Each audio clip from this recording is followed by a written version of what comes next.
Bueno, estamos sentados para conversar con el señor doctor Milton Álava Ormaza.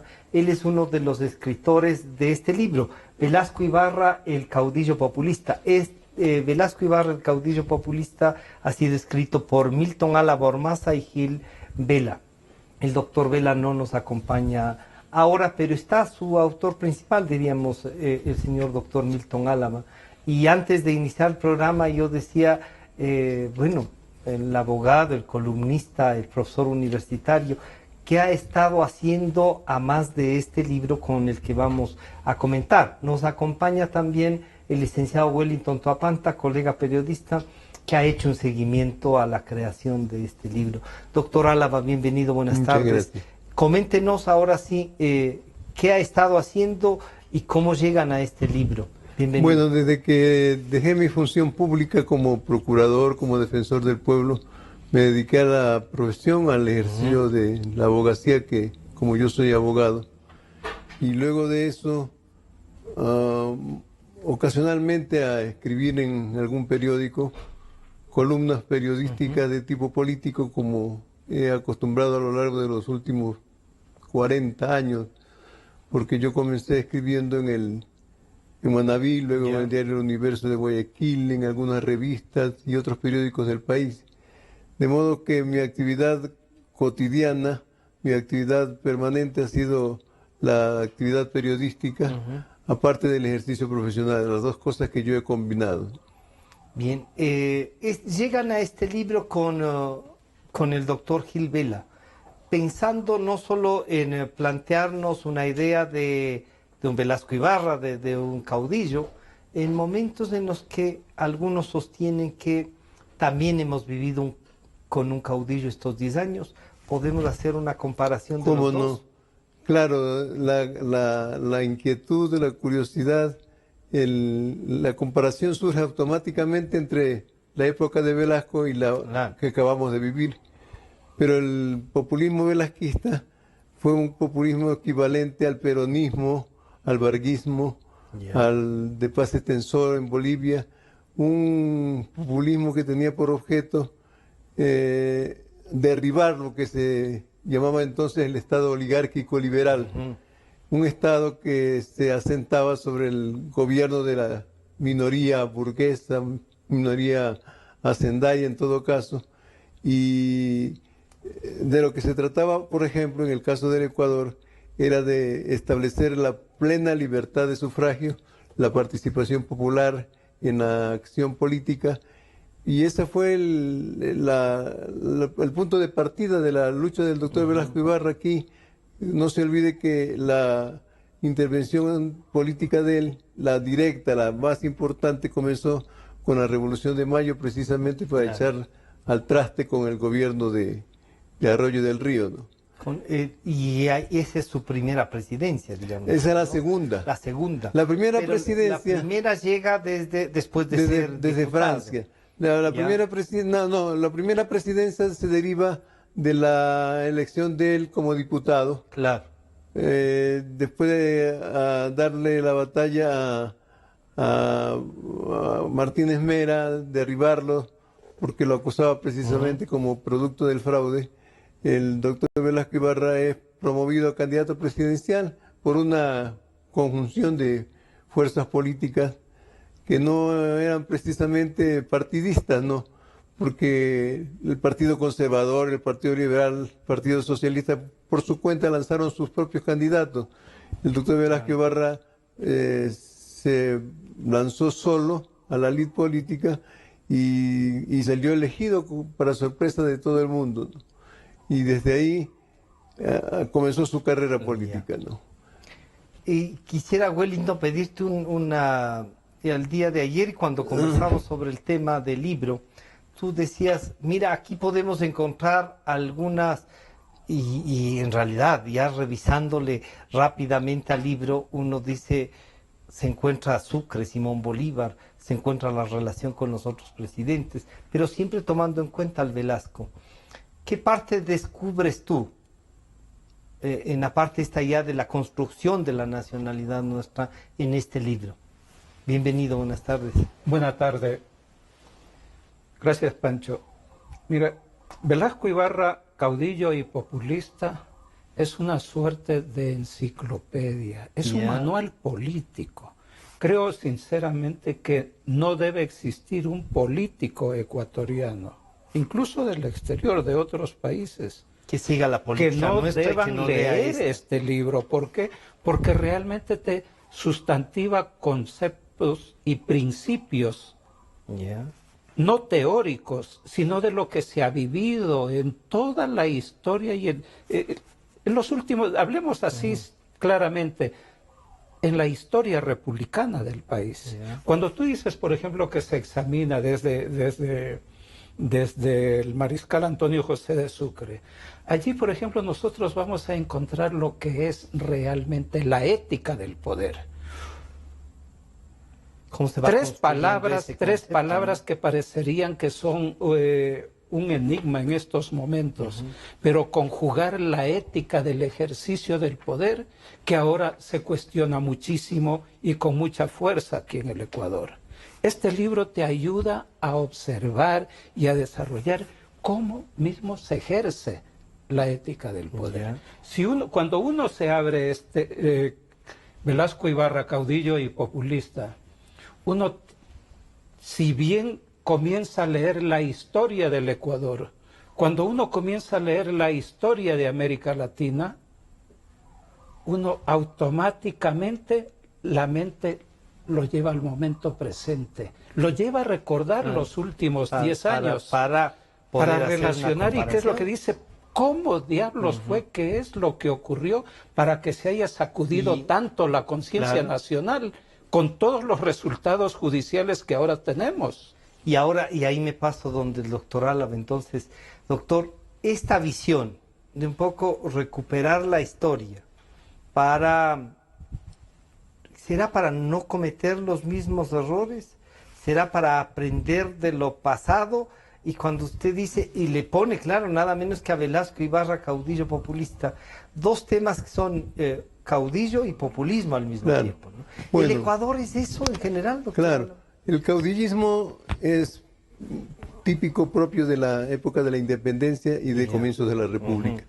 Los caudillos fueron los que colaboraron o estuvieron bajo el mando de Bolívar para luchar por la independencia de América Latina, especialmente de los 5 países que fundó Bolívar.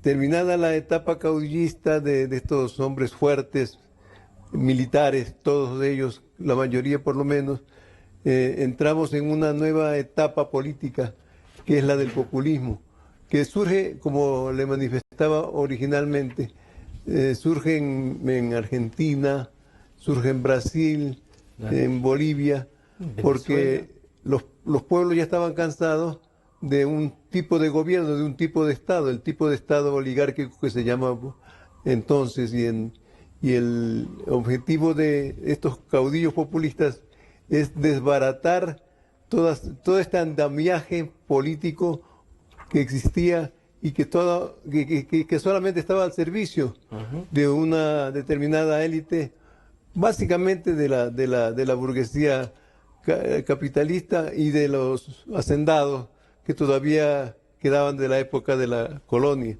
En consecuencia, el populismo es una apertura a la actividad política para las masas populares. La masa popular quería intervenir en la vida política y es un poco darle la voz y la actuación a lo popular en la vida política. Exacto, porque anteriormente todos los gobiernos se los elegía en cenáculos políticos, cenáculos del Partido Liberal, cenáculos del Partido Conservador, y eso con Velasco se acaba. El populismo es un movimiento político fundado por Velasco en el Ecuador, como fue fundado por Perón en Argentina, por Vargas en Brasil, es decir, una nueva corriente política que permite que la masa popular irrumpa en la vida política y haga todas las actividades conducentes a la captación del poder. Pero lo que usted acaba de decirnos es entonces que los populismos así denominados y concebidos se acaban con el líder, con el caudillo. No, La característica del populismo latinoamericano es que prosigue el movimiento a través de otros líderes, de otros caudillos, claro. Pero cambian incluso de nombre, diríamos. Cambia el discurso del hombre, cambian las circunstancias, las condiciones económicas y sociales, y en cada ocasión, en cada momento político, en cada momento histórico, la masa popular plantea nuevas exigencias, nuevas exigencias que las traduce de alguna manera, las encausa el nuevo caudillo que se presenta en ese momento. ¿Por qué? Porque los partidos políticos tradicionales no son capaces de armonizar estas ideas populares. No son capaces, nunca lo han sido.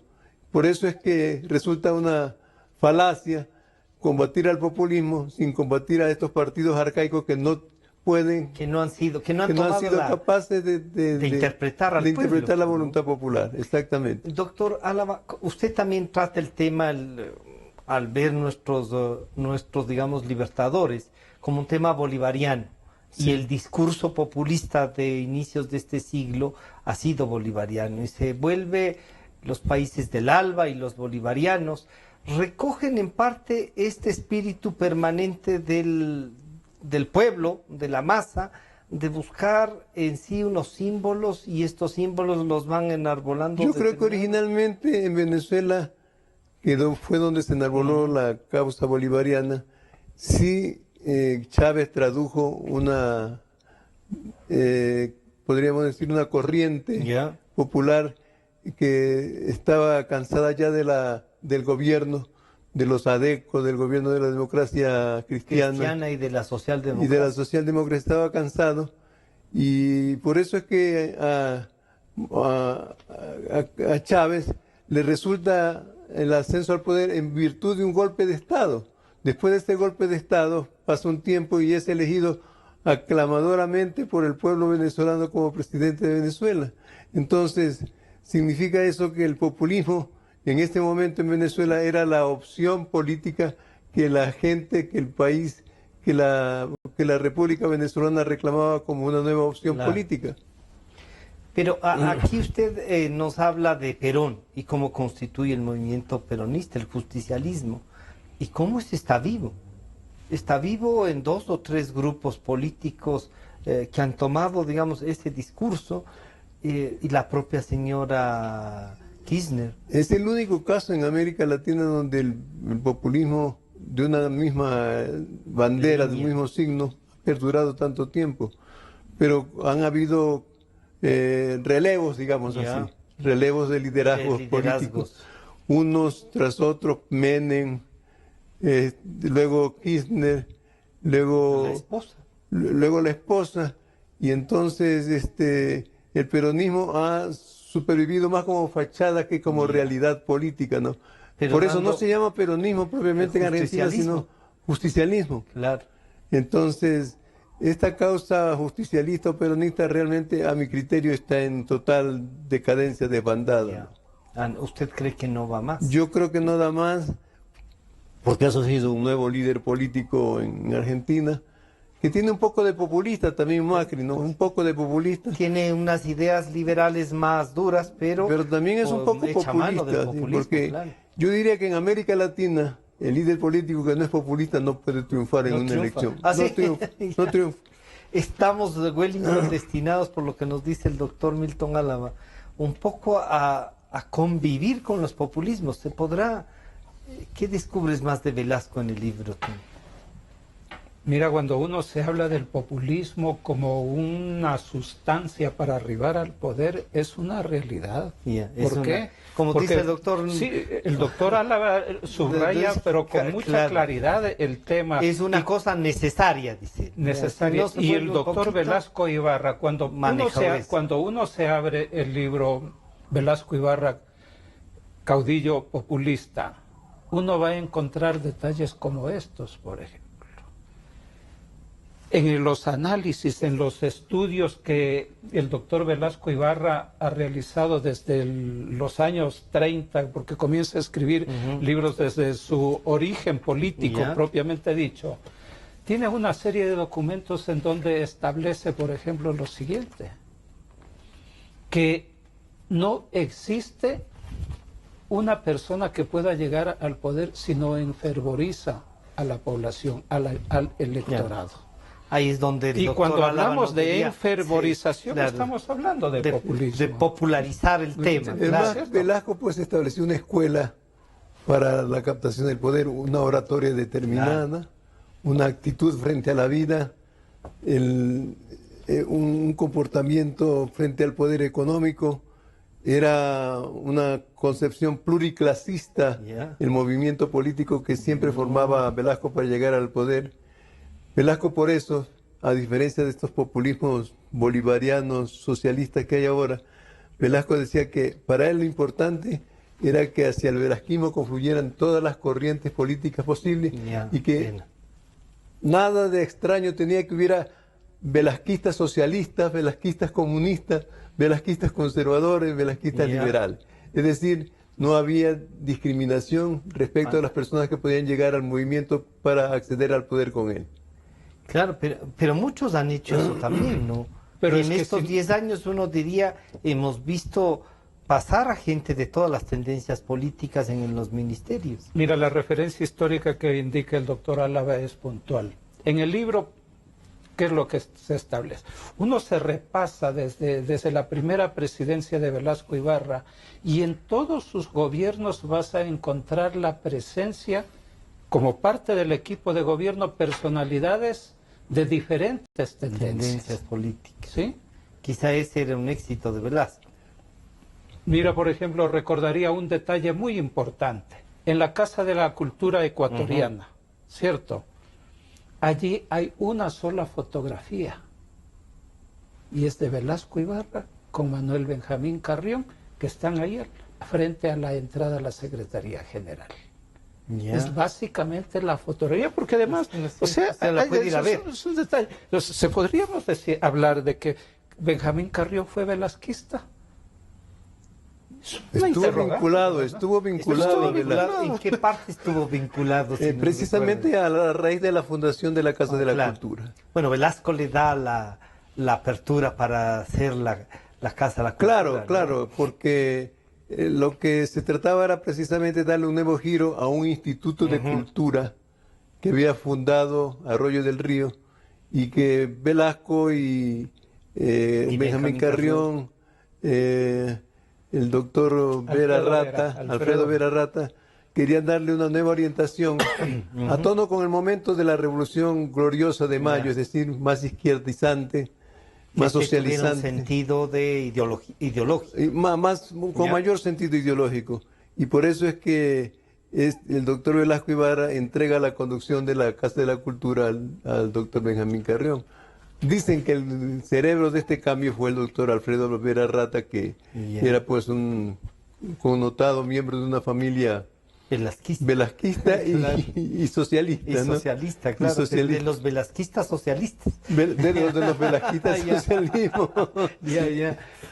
Entonces es el que abre realmente la llave es Vera Rata para Benjamín Carrión. Sí. Pero usted diría que esa, lo que nos acaba de traer como dato Wellington, ese ponerse de acuerdo de Benjamín Carrión con Velasco para dar paso y la construcción de la Casa de la Cultura, ¿le volverá a Benjamín Carrión un poco velasquista, cree que usted sí? Mantuvieron amistad y relación amistosa por todo el tiempo, sí, nunca se rompió esa relación. Es más, el doctor Benjamín Carrión sostenía que solamente él podía escribir la biografía de Velasco Ibarra. Y aquí tiene quienes la han escrito. Y aquí ya tiene a quienes le han ayudado. Quienes le han ayudado en esa tarea histórica, sí. Los capítulos que se le olvidaron a Cervantes. El doctor Benjamín Carrión sí escribió en cambio un libro famoso que se llama El Santo del Patíbulo. Ese es uno de los libros más importantes escritos por el doctor Carrión. Pero en todo caso, el doctor Carrión era el ala de la izquierda de la Revolución de Mayo. Y la Revolución de Mayo, ¿no? La Revolución de Mayo pues fue impulsada por los sectores socialistas y comunistas, obreros, campesinos, que querían un cambio en la conducción política del país, especialmente para echar abajo el régimen oligárquico del liberalismo, ¿no? Que se había instaurado desde desde la caída de Alfaro, ¿verdad? De Alfaro. Entonces, el partido liberal era el objetivo a acabar, a terminar. Pero llega, fíjese usted que el Partido Liberal llega hasta después del 79, incluido el 79, donde tiene candidato presidencial. Y claro, termina ya en la década de los 90 con un último candidato, pero ya sin ninguna representación, ¿no? ¿Con el doctor Andrés Córdoba? No, se llama el doctor Chiriboga, es el último candidato presidencial del Partido Liberal. Bolívar Chiriboga. Digo, ya en estos últimos del retorno a la democracia. Claro. Perdura el Partido Liberal todo el siglo. Claro. Ahora, la diferencia entre Velasco y otros caudillismos o populismos que hayan habido en el Ecuador, especialmente con el último, es que Velasco no constituyó ni permitió que se constituyera nunca un partido político que cerrara las filas a los que querían ingresar. Fíjese usted que en cambio este último populismo que ha habido en el Ecuador se basa en un partido férreo, sectario, si es posible, ¿no? En donde no puede ingresar nadie y que consideran que el Estado es propiedad de ellos y que solo ellos pueden ejercer funciones públicas, con un populismo completamente diferente al de Velasco, que era eminentemente liberal, un populismo democrático destinado precisamente a que toda la gente que quería participar en política estuviera al lado del caudillo. El caudillo era la bandera, el paraguas y la bandera. La bandera para seguir adelante, sí. Wellington, tú nos querías señalar algo no solo del caudillo, sino que, ya que aprovechamos en esto de comparar estos 10 años con lo de Velasco, ¿no te parece a ti, y tú que has cubierto en estos últimos 30 a varios presidentes, que el discurso se pauperizó? Este es un discurso populista, sí, pero con una sustancia filosófica grande, el de Velasco. Y estos otros del estado de propaganda es cualquier cosa. Filosofía misma no hay. Diría que hay una dicotomía para ser más gráfico, ¿no es cierto? Porque cuando uno se habla de Velasco, allí tenemos, por ejemplo, algunas de las obras consultadas para eso, que realmente son escasísimas, para el gran volumen de documentos que se han consultado para construir este manual político que realmente hace una biografía política del doctor Velasco Ibarra. Uno nunca puede dejar de comparar. Recuerdo los discursos recientes de los últimos 10 años y recuerdo los discursos del doctor Velasco Ibarra. Yo lo conocí. Claro, yo lo conocí cuando era muy pequeño. Estaba, por ejemplo, en la campaña para las elecciones del 1960. Nosotros vivíamos en la provincia del Oro y Velasco Ibarra llegaba allá y era un fervor, pero fabuloso. Cada mensaje, o sea, nunca repetía los discursos para comenzar. El discurso del doctor Velasco Ibarra era en función de los escenarios, de las poblaciones, de los lugares a donde iba. Tenía la característica, se informaba con mucha claridad previamente de los sitios a donde iba. O sea, estudiaba los auditorios previamente y obviamente, no solo ello, su enorme capacidad de improvisación para resolver cualquier situación. Y es un detalle que uno siempre que debe remarcar, y el doctor Álava probablemente lo va a profundizar, cuando hablamos del discurso moral, de la cuestión ética del doctor Velasco Ibarra. Y, por ejemplo, en el derecho constitucional, las obras completas, aquí, por ejemplo, hay una frase muy chiquita, dice: un Estado indiferente al orden moral tiene necesariamente que ser arrollado por el caos.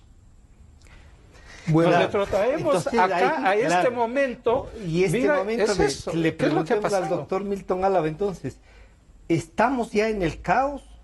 ¿Usted cree que estos 10 años nos llevaron, utilizando parte del discurso de Velasco que cita Wellington? Bueno, la diferencia entre Correa y Velasco es enorme. No hay comparación. No. Sería un error, naturaleza, porque la calidad intelectual, la personalidad, el carisma de Velasco no tiene similitud con ningún líder político de los últimos años, ¿verdad? Velasco llevaba tras de sí siempre un mensaje ideológico de cambio, de impulso a la masa popular para que llegara al poder. Velasco no pensó nunca en la necesidad, como le manifestaba hace un momento, de tener partido político para en función de eso gobernar. En cambio, los últimos líderes con tintes caudillescos que ha habido en el Ecuador siempre han querido fundar su partido político para perennizarse, para escoger dentro de ese grupo a los colaboradores, lo que no ocurría con Velasco Ibarra, ¿verdad? Ahora, Velasco Ibarra va a perdurar necesariamente en el recuerdo de los ecuatorianos como una figura paradigmática diferente a todos, ¿no? El siglo XX está asignado por él. El siglo XX está asignado por él. Yo diría, rebasa a Don Eloy, porque Don Eloy está al inicio del siglo, interesante, ¿no? Esto es interesante. Velasco tenía ciertas preferencias por los personajes históricos del país. Por ejemplo, paradójicamente, él admiraba más a Rocafuerte que a García Moreno. Rocafuerte, guayaquileño, liberal. A García Moreno le reprochaba el haber querido fundar un Estado teocrático. Y de Eloy Alfaro decía que era un caudillo afortunado. No lo quería propiamente hablando Eloy Alfaro, pero en cambio Velasco nunca dejó de mencionar la Revolución Liberal de 1895 como uno de los hechos más trascendentales de la vida política del país. De modo que a Velasco se lo tiene que considerar, en comparación con Alfaro, como el líder político que cimenta, que da forma definitiva a la revolución liberal, a las instituciones liberales, al Estado laico, al Estado democrático, porque desgraciadamente a partir de Alfaro, a partir de Plaza también, la burguesía bancaria guayaquileña se adueñó del poder y entonces se distorsionó el espíritu de la revolución liberal. Y Velasco viene a replantear este ideal liberal, Velasco viene a consolidar las instituciones liberales y Velasco viene a ser el que realmente lleva a cabo en el Ecuador la segunda revolución liberal con la cual se termina este proceso de democratización del Estado. Y hay entonces una pregunta sobre el tema que usted lo trata y que ustedes lo tratan aquí, diría Velasco el constitucionalista. Que bueno, Velasco era un hombre pues complicado, ¿no? Sí. Lleno de contradicciones. Tiene unas páginas hermosas sobre la democracia y tiene también unas páginas profundas sobre la dictadura. Claro. Por ejemplo, él era el autor de la insuficiencia de las leyes, él era el autor de la facultades implícitas, no era Camilo Ponce, él era el que sostenía que la... Pero no era el Camilo Ponce el que sostuvo como base eso. No, eso era de Velasco. Ponce no era más que un discípulo de Velasco. Y todas estas teorías, tesis, las había propugnado Velasco a lo largo de su carrera política, cada vez que preparaba el camino para la inmediata dictadura. Porque al doctor Velasco Ibarra lo que le importaba era siempre el reordenamiento constitucional del país en función de hacer un gobierno a su medida. Pero claro, ahí resulta una cosa, doctor Álava, cómo un Velasco Ibarra constitucionalista termina haciendo 4 dictaduras, ¿no? Esas son las paradojas, las contradicciones de Velasco, ¿no? Pero lo importante es ver al final del camino. Al final del camino Velasco dejó un nuevo ordenamiento constitucional, de todas maneras, primero con la Constitución del 45 que él mismo la echó abajo cuando se dio cuenta de que lo maniataba, o porque le cogió fobia o tirria a la Constitución del 45, y la Constitución del 46 con la cual consolida el régimen liberal en el Ecuador. Eso sí es evidente. Eso sí, usted diría que con la Constitución del 46 con la Constitución del 46 cierra el ciclo de su lucha política en este país. Es decir, que los subsiguientes gobiernos de Velasco, en base a esta Constitución del 46, son una prolongación solamente de esta etapa de los años 47, cuando Velasco da el golpe de Estado para expedir la nueva Constitución del 46. la Constitución del 46 es hecha a la medida, bajo los principios inspirados por los criterios constitucionalistas de Velasco Ibarra. Nunca ya en adelante, cuando ya se dictó la Constitución del 46, él tuvo la necesidad de estar planteándose una nueva Constitución, excepto en el año 70 y 69, cuando se dicta la última Constitución, la Constitución que le llamaban de Andrés Córdoba. Ya. Fue en el 67, 68. 67, 68. Claro. Entonces Velasco a esa Constitución le puso una serie de peros, pero hay que llegar a una conclusión más o menos razonable, que Velasco le odiaba a esa Constitución no tanto porque fuera tan mala como él suponía, sino porque tenía la impronta del doctor Andrés Córdoba. Así.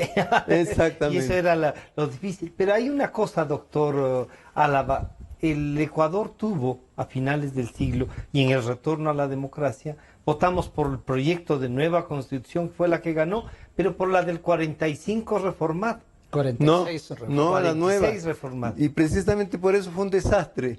Estos 35 años que pasó con la nueva Constitución fue un desastre, porque fíjese, esta Constitución implantó el régimen monopólico de partidos que impedía la intervención de los independientes.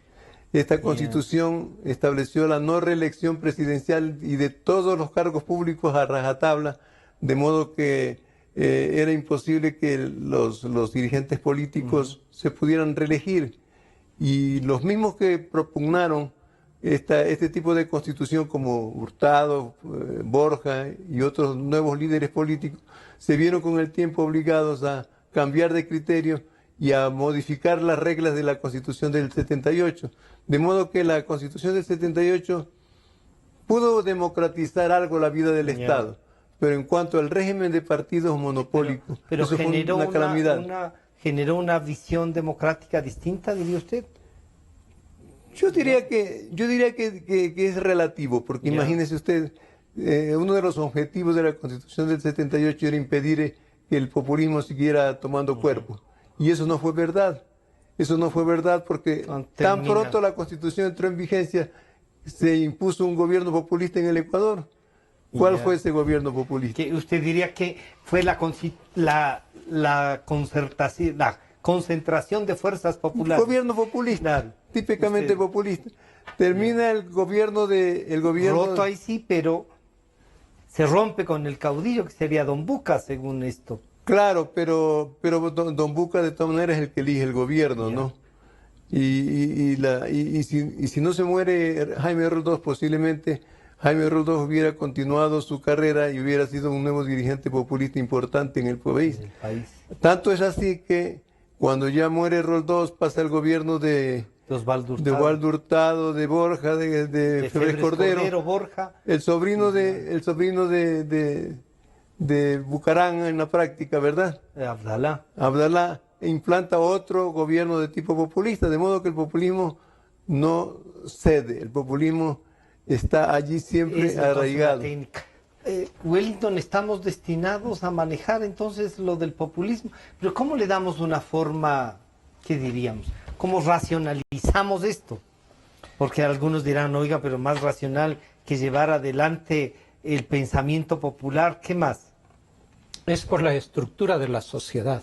Mira, porque debemos tener en cuenta que el nivel, la cultura política de nuestra sociedad.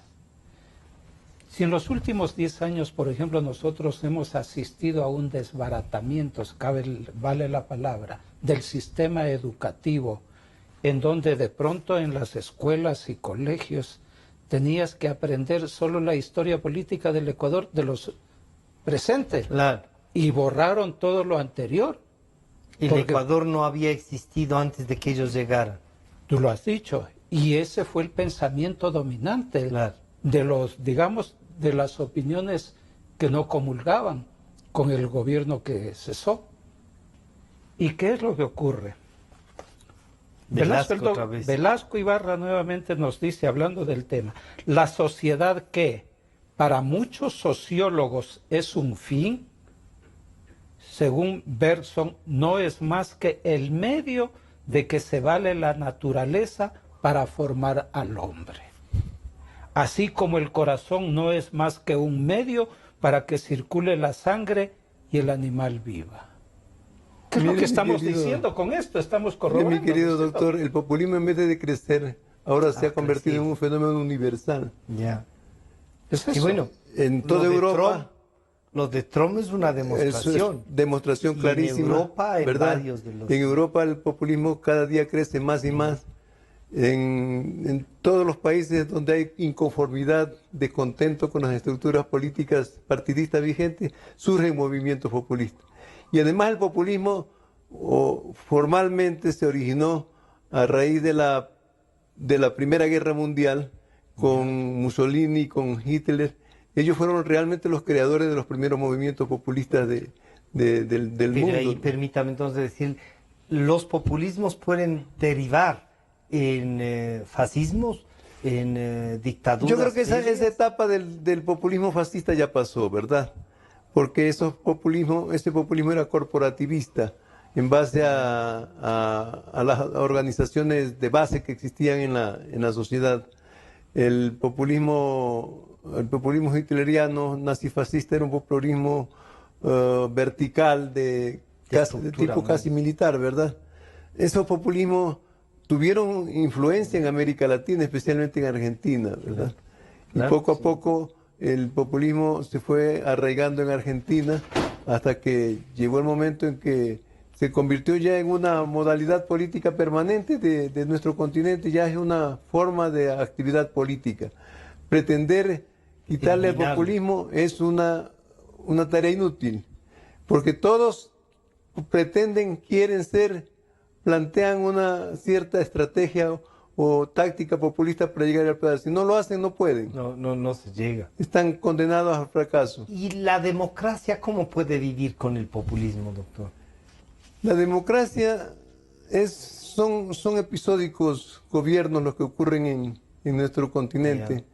No hay estructuras estables, orgánicas, que puedan llevar un proyecto. Que puedan llevar adelante, como por ejemplo en Alemania, como por ejemplo en algunos otros países europeos, pero ni siquiera en España, porque en España también ha surgido un nuevo movimiento populista que pone en cuestionamiento la organización española en este rato.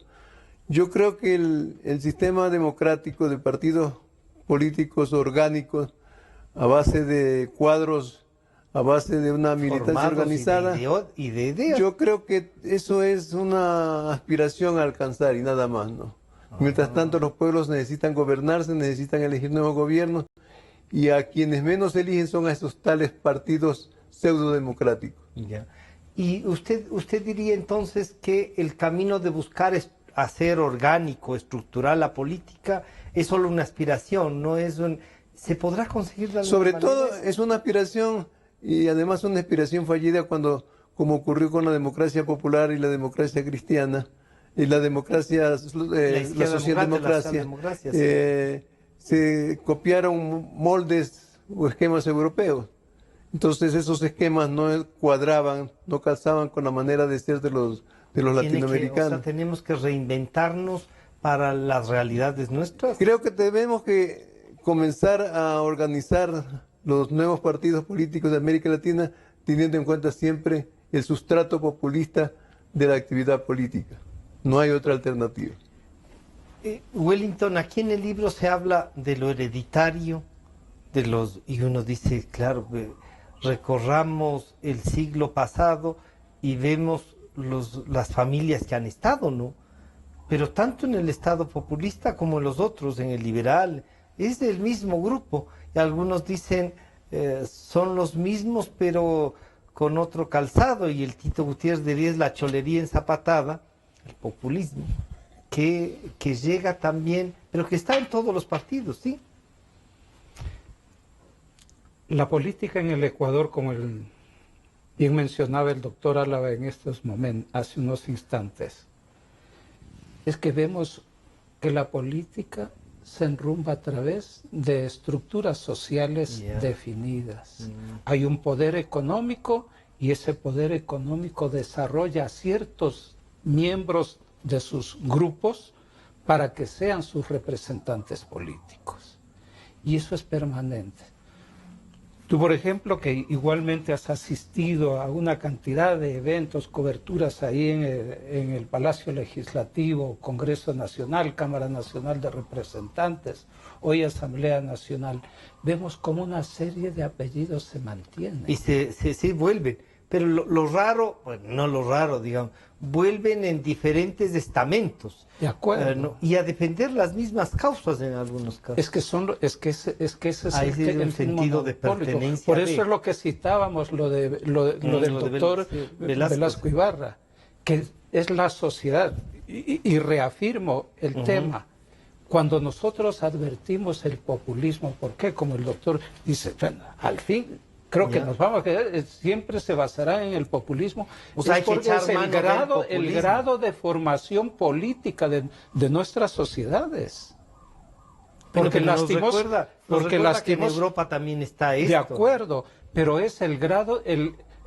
Mira, por ejemplo, si no tenemos un estudio ético, no tenemos un estudio cívico en nuestros niveles educativos primarios, ¿qué esperamos luego? ¿Cómo les hacemos reflexionar si no estudiaron eso? Yeah. De pronto ni siquiera sabemos a conciencia los símbolos de la patria. Claro. Nos hemos olvidado de lo que de los símbolos son importantes, ¿no? Detalles importantes, y por eso el doctor Álava, cuando se escribe este libro es un análisis del pensamiento, ¿no es cierto?, del doctor Velasco Ibarra. Y que lo reflexiona desde el inicio de la República hasta los y desde diferentes ángulos, que nos habla de la ética, que nos habla de un tema que, si bien se lo topó hace un instante, el nivel oratorio. Y de formación del caudillo. Y de formación del caudillo. Es que si no tiene una formación... Y lo que usted ha rescatado de Velasco y lo que hace imposible comparar con Correa. Pancho, creo que es imperativo aquí en el Ecuador de que por lo menos una organización política diga, bueno, y es que el tema, lo que voy a decir es altamente sensible. Eso no es cierto que las organizaciones políticas que sacan cierto porcentaje de votos tienen derecho a un fondo partidario permanente, ¿cierto? Sí. ¿Y ese fondo partidario permanente a qué se destina? ¿Dónde está la capacitación de las estructuras de toda esa cosa? No hay escuela para poder generar y para poder formar temas de lo que, por ejemplo, el doctor Velasco nos habla permanentemente, y en el libro está subrayado más de una vez, porque cada capítulo, en cada uno de los 12 capítulos, uno se los puede leer independientemente, pero uno rescata sobre cada uno de estos temas, y que realmente no es que lo emocionan, sino que le problematizan y piden un análisis, y hay que despegar, y uno de pronto se observa al escenario político nacional actual. ¿No es cierto? Vuelves a recrear, para ver eso. Doctor Álava, entonces, un caudillo con gran formación, con capacidades políticas como Velasco, ¿se puede reproducir en el Ecuador? ¿Podemos encontrar uno así? ¿Qué deberían hacer nuestros políticos para transformarse en uno con formación y capaz de hacer cosas? El caudillo no es que se forma por su propia iniciativa, por su propia voluntad. Son los pueblos los que crean los caudillos y crean los líderes. Son los pueblos los que llaman al conductor para que los lleve en una dirección determinada. Los caudillos pueden estar potencialmente presentes en los diferentes estratos de la sociedad, pero se requieren de determinadas circunstancias, de determinados momentos históricos. Se requiere de pueblos angustiados a veces, que no encuentran respuesta en los partidos políticos existentes. Se requiere de mayor permanencia en la actividad política, en una dirección clara, en una dirección que no esté sujeta a experimentos fallidos. Por ejemplo, si usted analiza últimamente la realidad política del Ecuador, encuentra que todos los partidos políticos que existieron antes de la famosa década robada, o como quiera que se llame, la última vida por Alianza País, esos partidos han desaparecido. Entonces, no hay No había la consolidación, consistencia, no hay partidos políticos estables. Entonces, en un país donde no hay partidos políticos estables, donde no hay partidos políticos sólidos, es evidente que el populismo arraiga tarde o temprano, florece, son diferentes manifestaciones. Un día será Abdalá Bucarán, otro día será Lucio Gutiérrez, otro día será el abogado Álvaro Noboa, etcétera. Pero los caudillos populistas, que yo a veces, debido a que no son de una personalidad tan grande, les digo que son caciques populistas. Los caciques populistas proliferan en el país y son los únicos que pueden dar vida a estas organizaciones políticas transitorias, porque no duran demasiado tiempo. Pero aprovechemos que usted trata en el libro el tema de la reelección inmediata, y Velasco como buen es caudillo. un tema interesante. Sí. Esto de la reelección, y ahora vamos a ir a una consulta para discutir eso. Mire, lo interesante en Velasco es que fue reelegido 5 veces presidente. Y las reglas eran diferentes. Cada vez. Era 4 años y pasando un periodo, ¿verdad? A Velasco no le interesaba realmente los 4 años, porque Velasco era un hombre que tenía muy poco aprecio por el poder, por el cargo y por lo que el cargo generaba. Y a él no le importaba lanzarse a la dictadura con tal de obtener un cambio político, un cambio institucional. En consecuencia, la hegemonía que Velasco tuvo durante estos llamados 40 años fue una hegemonía muy esporádica, muy esporádica. Velasco se reeligió a costa de quienes pretendieron combatirlo oponiéndose a él. Personalidades importantes como Galo Plaza, claro, como Camilo Ponce, como Guevara Moreno, como Quiroga Villagómez, etcétera. A pesar de eso, esta gente, estos candidatos que luchaban contra Velasco, siempre estaban con la idea de que la próxima vez le iban a ganar, le iban a derrotar, ¿verdad? Y ya Velasco era un cadáver político, y Velasco nunca fue un cadáver político realmente. Pero lo importante es que, a pesar de la regla existente de la no reelección inmediata, Velasco se reelegía permanentemente en el poder, y Velasco continuaba nuevamente su plan de gobierno, su programa de reformas constitucionales o políticas, y el pueblo siempre lo seguía. En consecuencia, la reelección indefinida, ya sea sucesiva después de un periodo o ya sea pasando un periodo, es una institución que se presta de todas maneras a una relativa consideración política.